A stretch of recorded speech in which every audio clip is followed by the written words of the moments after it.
Magandang araw po sa inyong lahat. Atin pong i-analyze ang game na naganap between Magnus Carlsen and Aldenza Firuza dito po sa championship match ng speeches.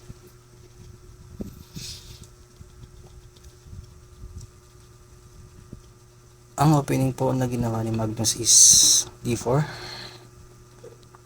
Sinagot ni Alireza ng knight f6, c4, g6, knight c3, bishop g7, e4, d6, knight f3, hanggang dito block line pa rin.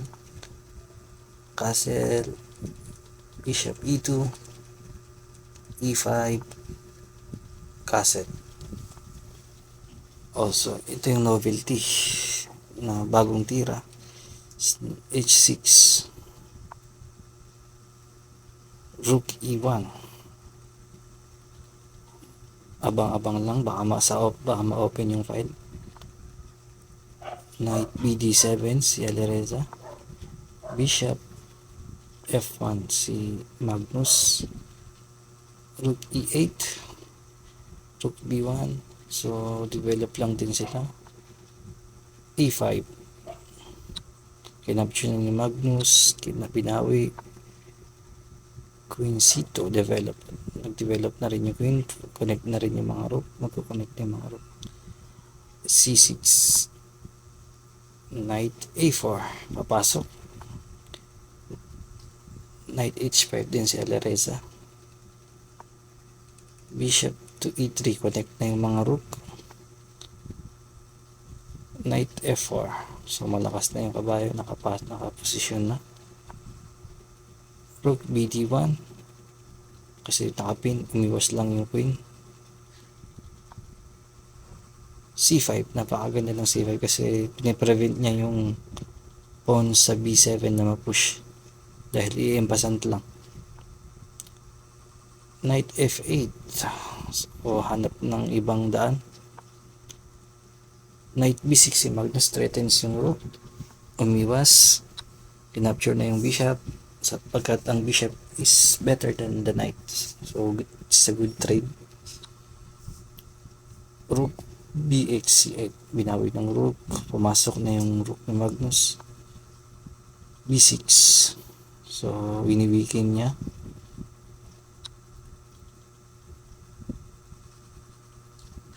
Bishop xf4, so hindi ito maganda.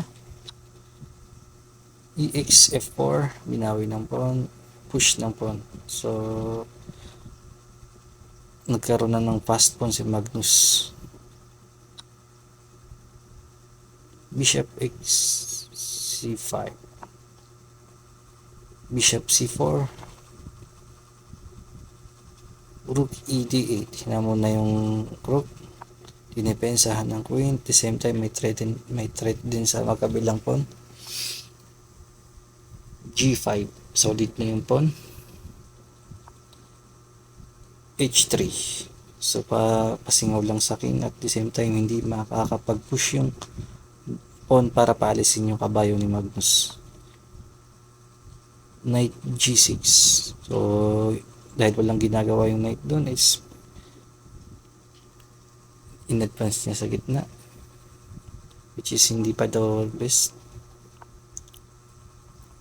Rook d1, so triple battery, kinapture na ni Alireza, binawi na ni Magnus ng pawn.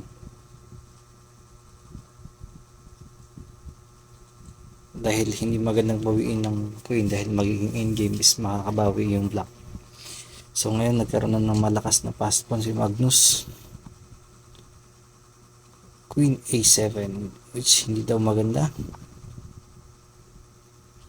Queen d3 si Magnus, threaten yung knight kasi nakapin yung pawn, so pag inalingat, libre yung knight. Nakita, umaywas yung knight. Knight f8, rook e1, so papasok na yung rook, inabangan na ni Alireza yung pawn, pumasok na nga yung rook, dinipensahan, hinamon yung rook, nagtempo muna ng check si Magnus. umiwas, kinapture na, binawi ng queen, bishop to b3, knight h7, hindi daw maganda dahil masyadong nasa gilid na yung knight ko. Queen c4, threaten 1 checkmate doon sa g8 square. Bumaba yung queen para dumipensa. Nag queen e6 si Magnus,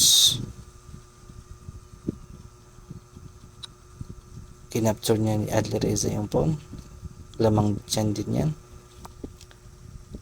d7 isa miss, pero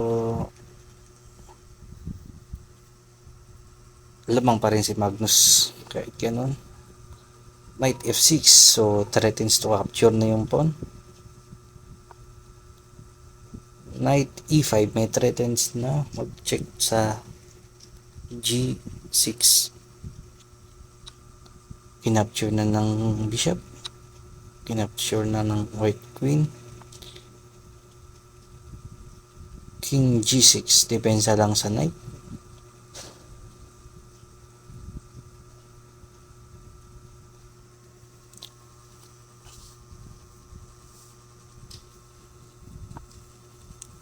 Bishop e6, depensa sa pawn. c4, so gusto din mag-produce ni Alireza ng pass pawn pero napakalayo pa niyan.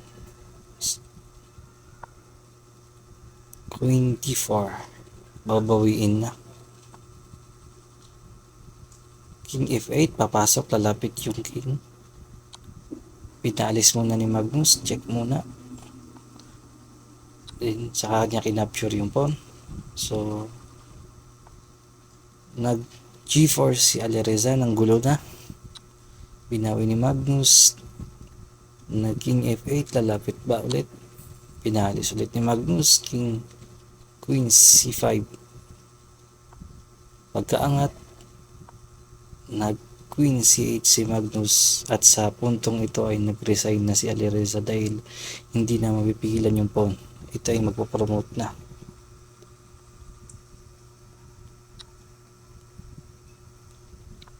Capture, pero sa dito pa lang is nag-resign na si Alireza, hindi na natin pinagpatuloy pa dahil wala na rin naman po magagawa. So hanggang dito na lamang po ang, kung nagustuhan niyo po ang ating video is mag-subscribe po kayo sa channel and mag-like na rin po. Maraming salamat po muli. Nakita-kita po ulit tayo sa mga susunod na uploads natin. Ang nag-champion po dito ay si Magnus Carlsen. Tinambakan niya po si Alireza Firouzjan ng 23 points sa kanya at 7.5 points lang po si Alireza Firouzjan. So napakalaking lamang din yung ginawa ni Magnus. Pinatunayan niya siya pa rin yung GOAT, greatest of all time. Kahit sa long game blitz, siya pa rin talaga.